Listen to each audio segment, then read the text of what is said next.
What to do when a loved one dies, how to settle an estate, the real estate. Hey, it's sad. Nobody wants to talk about it, but we're all going to need to face it at some point or another. I'm talking today with an expert, and you don't want to miss out.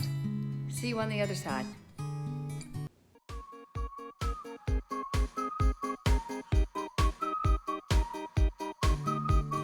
While we wait for Kim, be sure to go ahead and subscribe to my channel. Hit the bell so you don't miss a thing. There's a new video just for you every single week about all things Nashville and real estate. Super excited today because I'm bringing to you an expert at a time when people don't know what to do when a loved one dies. How is it you settle an estate? And I'm talking real estate, obviously. But at a time when people are highly emotional, even in the best of circumstances, there are so many questions that come about that none of us have ever needed to deal with until now. Kim Ward is a fellow realtor, friend of mine out in California. She is created a niche for herself in being a guide to help people through the estate settling process. And I thought it would be wonderful to bring her out and to share some of her wisdom with us. Kim, thanks for being with us. Thank you for having me, Susan. I appreciate it.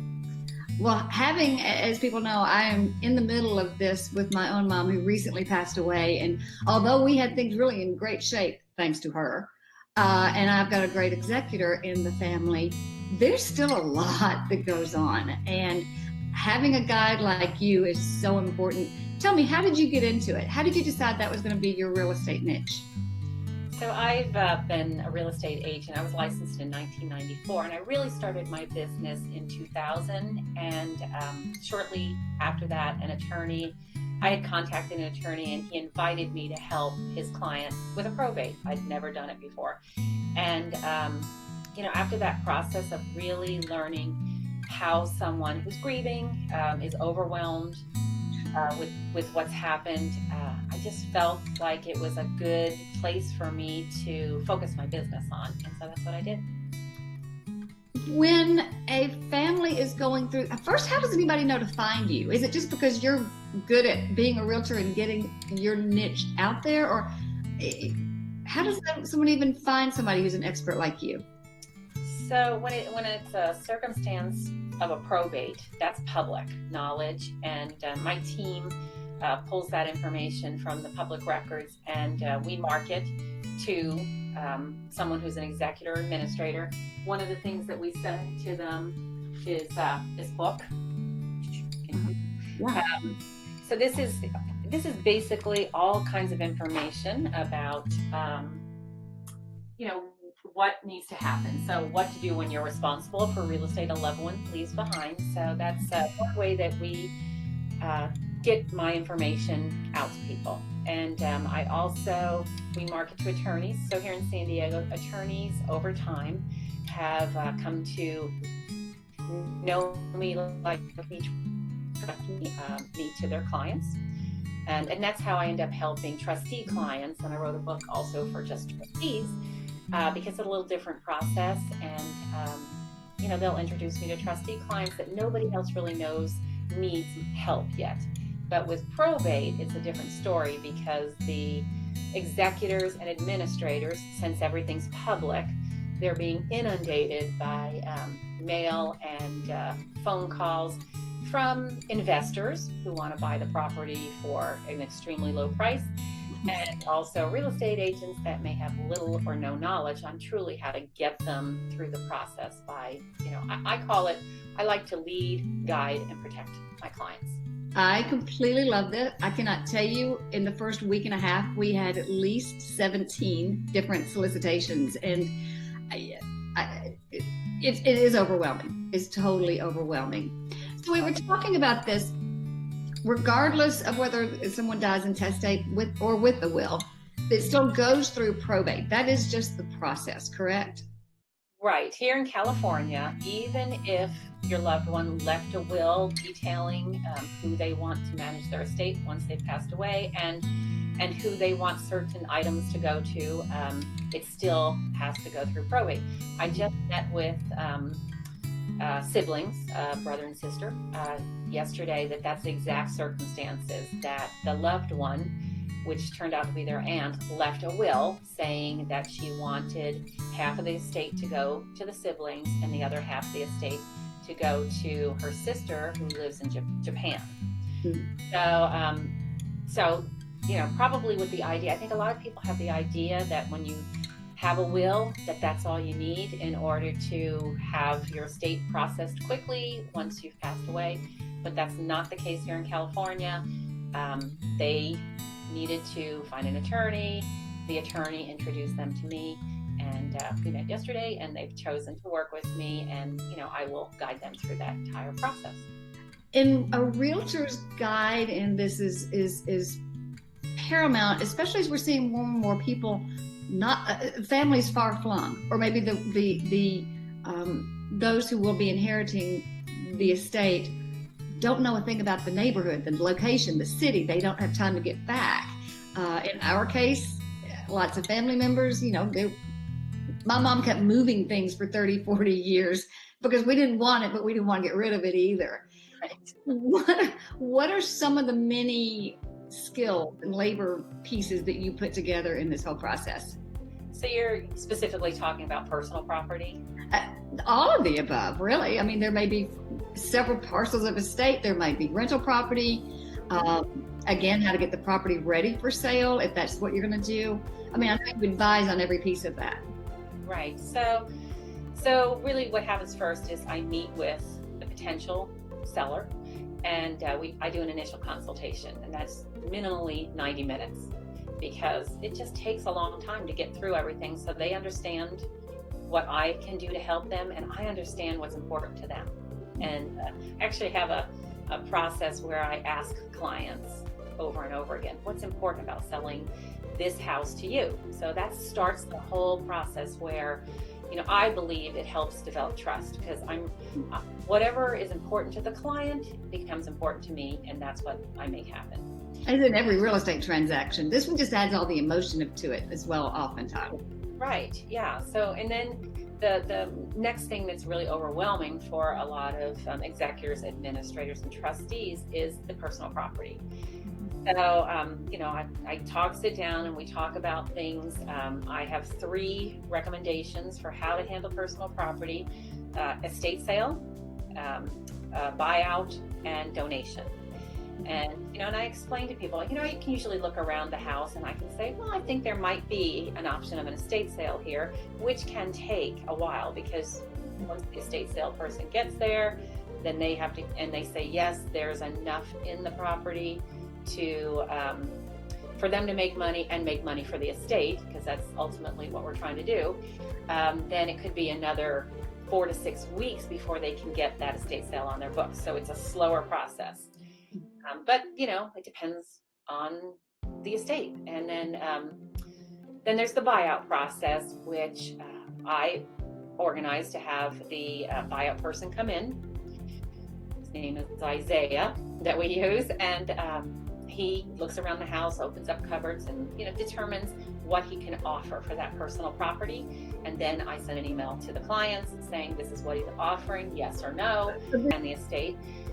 So then, if they agree to that, then I organize having all the property removed, and they take the good, the bad, the ugly, everything, and it empties out the house. So then I have a vacant property that then I can assess what needs done.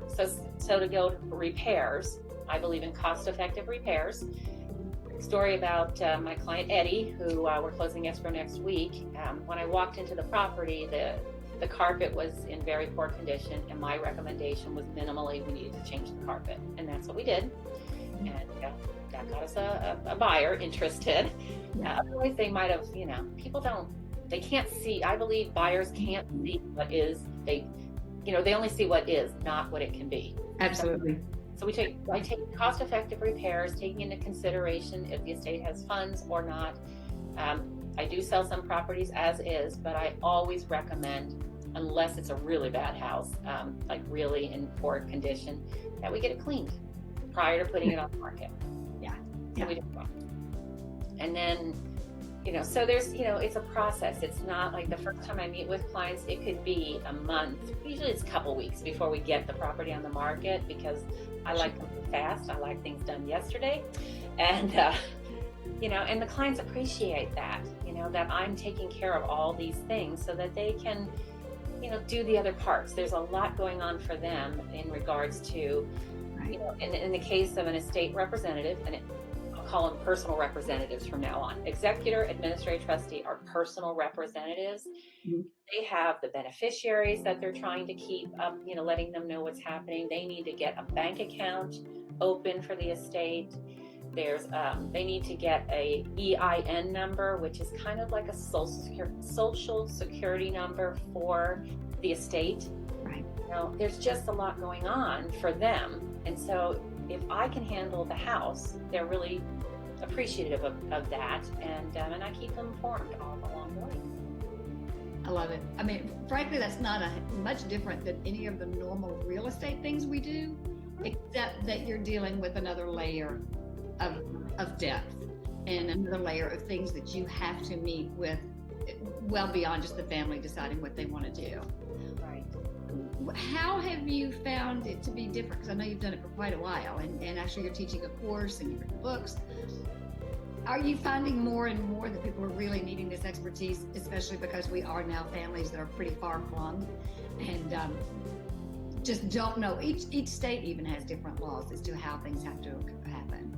Another thing that's really important is for the personal representative is to get someone who knows how to help specifically with this type. There's different paperwork, most real estate agents are not handling all the personal property. They may be doing some soft staging, things like that, but they're not doing that. And most real estate agents, for a traditional sale, are not managing installing carpet or making sure that the painters do what they're supposed to do, that kind of thing. And the other part that's so crucial is to get someone that is an expert, because if you're doing a probate and that person doesn't know the real estate agent doesn't know what they're doing, then the attorney has to step in and do that. And it may be an extra charge to the estate. And yes, and we don't want that. We want the highest price, best terms situation for the estate so they get the highest net proceeds. Right. And plus, once the attorney gets annoyed, it's not good either. That does not make for a good relationship. One of the things that when you and I were first talking that we have a whole lot in common is we both have a construction background. So I think that gives you a massive plus, because, when you're bringing a number, hey, let's refinish these floors. I think you can do a whole lot better at the resale. When you're bringing those concepts up and you also have a good idea what the expense is going to be, that brings a whole nother piece and a whole nother layer to your expertise, which I thought was amazing. Right, thanks. Same to you, because it's, when I meet with clients and once we choose to work together, then I will do a walkthrough of the house with them, and I call it my honey-do list, and I'll say, these are the things that I'm recommending. But I first have spoken with them and said, does the estate have any funds, right? Now, in some cases, when the estate doesn't have funds, in the case of the carpet I was just talking about, I'm carrying that cost, because I truly believe that was so important to get that done. And I'm right, because he's an escrow. And so, so then when I'm walking through the house, let's say the estate has some funds and they're open to doing cost-effective repairs. We walk through the house and I can say, carpet's going to be about $2,500, or to paint the entire interior of the property, it could be another $1,500. And I can give them general ideas, and then I'll bring in the experts, the vendors, and I'll get accurate numbers to then email to the clients and say, do you want me to make this happen? Right. And on top of that, it's picking the right colors and stuff. I was just joking with some clients that are thinking of almost flipping a condo that I'm going to help sell. And if you choose to do that, make sure you talk to me about the finishes, because no offense, but sometimes man finishes just aren't what we need it to be. No. Yeah. But paint is not paint, and purple is not purple. Oh, yeah, or that purpley gray. Whoops. No. I've done it so many times that I do know what buyers want. That's what I can help. That's the guiding part there. Well, and that's the thing with realtors. We're really not paid by the hour. We're paid by our expertise and what we know sells, what we've seen in our history and our experience, and we know works. And knowing enough what works today versus 4 years ago. And you in California, you all are looking for something very different in your area than we are here in Nashville. So that's where that experience and expertise is invaluable. Yeah. Well, Kim, this is just meant to be a quick overview because people really need, every situation is completely different. I know you wouldn't mind if somebody wanted to reach out to you and pick your brain, whether they're a realtor who wants to create that niche for themselves or somebody who's maybe starting to go through that process. How can they reach you? And then I'll be putting this information down in my notes as well. Okay. So there's a number of ways always, of course. And so I have a website. It's probateandtrusthelp.com. So if you wanted to take a look at that. I also have a YouTube channel. That's under Horizon Real Estate, which is my company name, and my name is Kim Ward. And my phone number here in the office is 619-741-0111. Well, there's an awful lot of things that until you know how complicated it is, we all think we can do it ourselves. Then it's like looking through a peephole. When you get close to that door, you see there's a whole other world on the other side. And you're great at sharing that experience and then saying, I'll help you if you want more help, and let's go. Or here's what I've got. I'm looking forward to taking your course soon because I think it will be very helpful to me as well.